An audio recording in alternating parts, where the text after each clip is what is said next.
Welcome back to Film Fanatics. My name's Miles, and today we're talking about Talk to Me.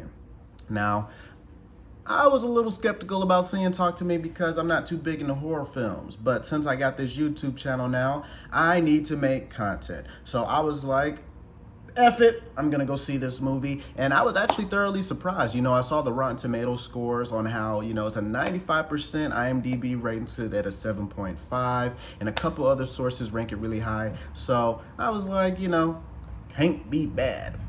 And straight off the dome, that opening sequence in the movie, like, I've skipped all the trailers, so as soon as I walked into the theater, the movie just started. So I'm just like, I'm sitting in my chair, I'm like, okay. And then it happened, and I was sitting back like, why did y'all show me this?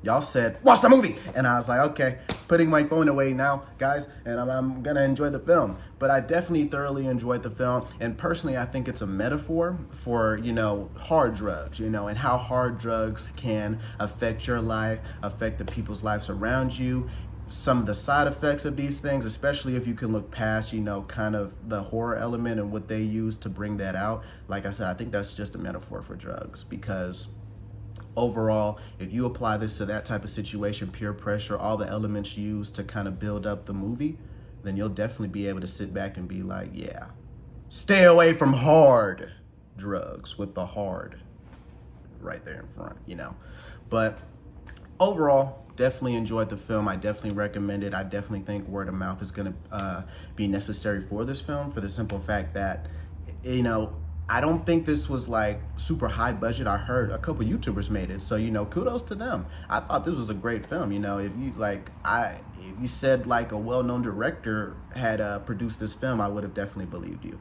But couple YouTubers, shout out to them. Hopefully I'll be able to figure out who did it so I can tag them and just say appreciate the work. This was amazing, and I definitely recommend it to any horror connoisseurs or anybody who just wants to see something different, not in that Hollywood layouts, normal cinematography they typically use. If you want to see something different, shot different, and you'll definitely appreciate this film. But overall, I definitely enjoy the cinematography. A lot of the shots in this movie feel like, moments in life instead of just scenes, characters explaining things to me. Like, I could see myself living a lot of these moments in my own life beyond, just a movie. You see Mission Impossible or Teenage Mutant Ninja Turtles, Spider-Man, any of these movies, you might not be jumping off buildings saving people, but you're definitely in a movie like this, having real moments with your friends, these type of conversations with your parents, these type of interactions with bullies or social anxieties that a couple of our characters do go through. But overall, like I said, the dialogue was organic, never felt forced. Although this is a horror and thriller film, it definitely has a lot of humor. Well, I wouldn't say a lot of humor, but the humor that they do inject into the film definitely does work, and that's because of how the dialogue is set up. It's not, okay, this is happening, that's happening, so we need to do this. It's more just, people talking, and you can really get into that and have your own, kind of fun with that, just listening as a, member of the crowd. But there are so many chilling images, sequences that just make you sit back and go, holy crap, I'm going home to pray to God. Or that one scene in like Family Guy, If You Don't Believe in God, where Brian was praying and Stewie caught him and he was like, what are you doing? He's like, oh, nothing, chill. and he was praying because they all thought they were about to die. But like I said, this will have you feeling similar to that. But overall, we're going to get into the plot right here. So basically how this movie starts off, we're starting off with our main character, Mia, and she has recently lost her mother. The film takes place around 2 years around that point. She has a very distant relationship with her father after that, and obviously her mother's died. So she's having a tough time dealing with life, making new friends. It's mentioned later on in the film how she kind of forced her way into our current friends' lives, but that's because, she's just dealing with how numb life is, which is why I say this is a fat freaking metaphor for drugs, because someone going through this, someone, with all this turmoil going on in their life is way, way more likely to go to a party and try some hard drugs, which is basically, kind of the next major plot point of the movie is when they eventually go to this party. They go to this party. We see our main character, Mia. She pulls up with her best friend, Jade, and her little brother, Riley. They pull up here. They're like, "Yo, we them boys," and everyone's just looking at them like, "Why'd you bring that girl?" And they're talking about the black one. They're like, "She makes me sick. If she had an ass, I'd kick it." And that's how they felt. And I was like, "Oh my goodness!" But it makes sense. She's a little awkward. The last 2 years have been rough for her, so people might have perceived that instead of having a better outlook or having a bit more empathy. So we're at this point where now all the popular kids are the drug dealer kids, and I appreciate the fact that they look like kids. This isn't some Teen Wolf bit where they look 30. They actually look like teens, and this looks like a party that could happen in a high school setting, or even maybe a young adult setting in terms of college. But they pull out this hand, and they're like, "Yo, you touch this hand, and dead people possess you, or you're gonna see some crazy stuff." You told me that, I would have been like, "See ya, don't want to be ya, not being here. Kiss my arse. I don't want to do that." But she was like, "Oh yeah." Mia was like, "Oh yeah, I'm having a tough time with life, so I'm gonna do it. I'm gonna do it me." And so she grabs it and she sees dead people and she lets them in, and it does some real creepy stuff, crazy stuff. But they end up, taking the hand off, loosening the belt because I gotta tie him up because people do some batshit crazy stuff on this little thing. So at the end of the experience, she's sitting back like, oh my God, this was amazing. This was the shit. This is exactly what I've been looking for. Like I said, this is a metaphor for drugs. No way a dead person possesses you and you feel good afterwards. That's just not how it works. Don't believe that. False news. But check this out. She goes home. She's like, "Oh man, I really want to do that again." She seeks out these people again, the same boys who introduced it to her, and they have another party. And in this party, what really ends up taking place, like the meat and the potatoes, is eventually they all get into it. They're all having a good time, even Jade. But Riley wants to do it. And Riley is just a little lad. He's a little boy.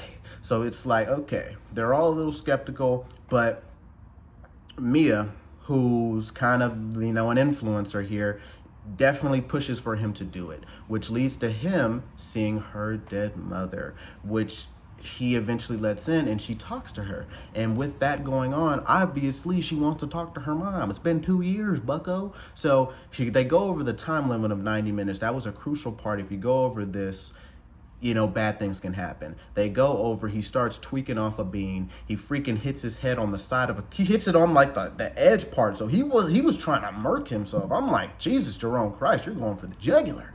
But his sister runs back in. She puts her hand in front, saves his life. He goes to the hospital. They show us how banged up his face is. I'm sitting back like, what the heck? Why? Whoa. They pulled a Jesse like from season 1 of Breaking Bad. How his face was effed up the whole time. I was like, ew, get this dude off my screen. He's so ugly. But that's what they showed us. And, he was batshit crazy. Basically, for the remainder of the movie to basically the climax, he's trying to kill himself because he's possessed by a dead person because they never closed the door. And that was a crucial part of this whole ritual that they were performing, was opening and closing the door so the spirit can leave and you can stop being haunted. But overall, they were like,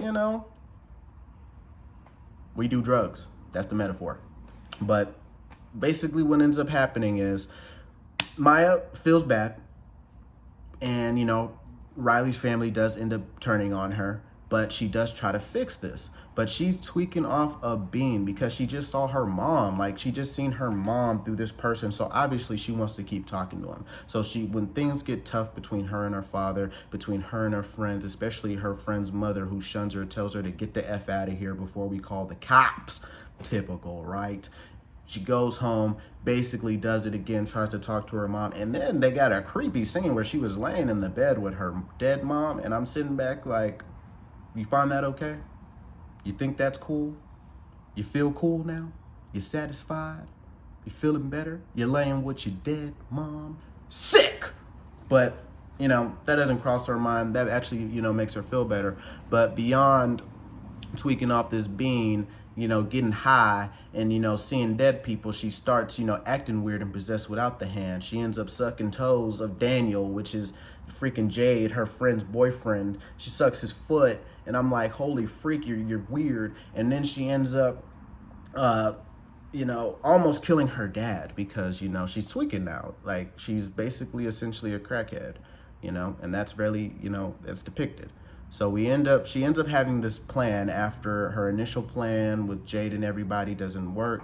She has an initial plan where she wants to have Riley touch the hand and close the window. This doesn't end up working, so she has an even better plan after stabbing her dad in the neck because, like I said, they had a troubled relationship, so she just went ahead and said, your biggest enemy is in your own house. Gotcha! And, stabs him in the neck, bumps him, and her new plan is to go and kill Riley because she got visions that he was in hell. He was in hell, essentially. Like, I don't know if that's what hell looks like. I'm about to go, did you pray today? Did you pray today? Because hell does not look tight. It does not look cool. It looks batshit crazy. It doesn't look awesome. I'm trying to tell you. But beyond that, she decides to try to kill him. So she takes him out of the hospital and rolls him on. And she wants to roll him into oncoming traffic, but she stops a little bit and makes a decision to, kill herself. That makes more sense. Killing someone else doesn't really make that much sense, especially the dude. You put him here. This is kind of your fault. Yeah, he wanted to do it himself, but you're the catalyst. You're the one who peer pressured him or definitely allowed him to do this. Everyone else was about to go home, and they basically make light of that in the movie. So she ends up killing herself, but the way the movie depicts this and the way the movie shows that, it's very, kind of scary because it shows Riley getting better, going home, going back to his normal life, but her life is over. And it's really sad that it really depicts that because initially she gets up and she's walking and we think, maybe she survived that, but she definitely did it. And this is where the movie supplies us with the best twist. All the lights cut out and then boom, she sees a light and then a hand reaching out to her, and she goes over to the hand and she says boom, and it fast forwards us into the same situation that we were seeing earlier when our protagonist grabbed the hand and they say talk to me, and the same things happen to her, confirming that she is dead, confirming that that accident did kill her, and now she is basically going through the same torment she was putting through other spirits, which leads us to black and ends our movie. And everybody was like, whoa, because like I said, I think I did end up seeing this a little late, couple weeks after release, but I still had a nice film, and everyone definitely had a lot to say, definitely enjoyed it. The dialogue around the theater after the film, during the film, was all pretty good. They all looked at it and enjoyed it. So overall, big thumbs up. Everything that I mentioned earlier is a big reason why I liked it. The whole movie in itself is amazingly paced, great characters, relatively unknown characters, so their performances were definitely very strong, especially with a couple kid actors. You're just, up and left like, well, this is a kid actor, but you don't get any of that now. Excellently well written. I heard they're gonna make a Talk to Me too, so hopefully that comes out. I'll definitely be one to go see it way quicker this time, way earlier, so I can obviously give you all the best type of content and that we can have conversations here. So let me know what you think about it. Like, drop a comment. Let's see what you felt because, A24, everyone loves A24, these little indie studios releasing bangers. So let's have a conversation about it. Definitely like, subscribe. If you enjoyed the content, I definitely appreciate you. And, it would mean a lot to me if you support me. I'm just a dude talking about movies, trying to have conversations, trying to build this community. So you, especially in the early stages, matter, and you are huge at contributing. Thank you so much for the support. Thank you so much for making it to this point in the video. Have a great rest of your day. Love yourself and enjoy your life.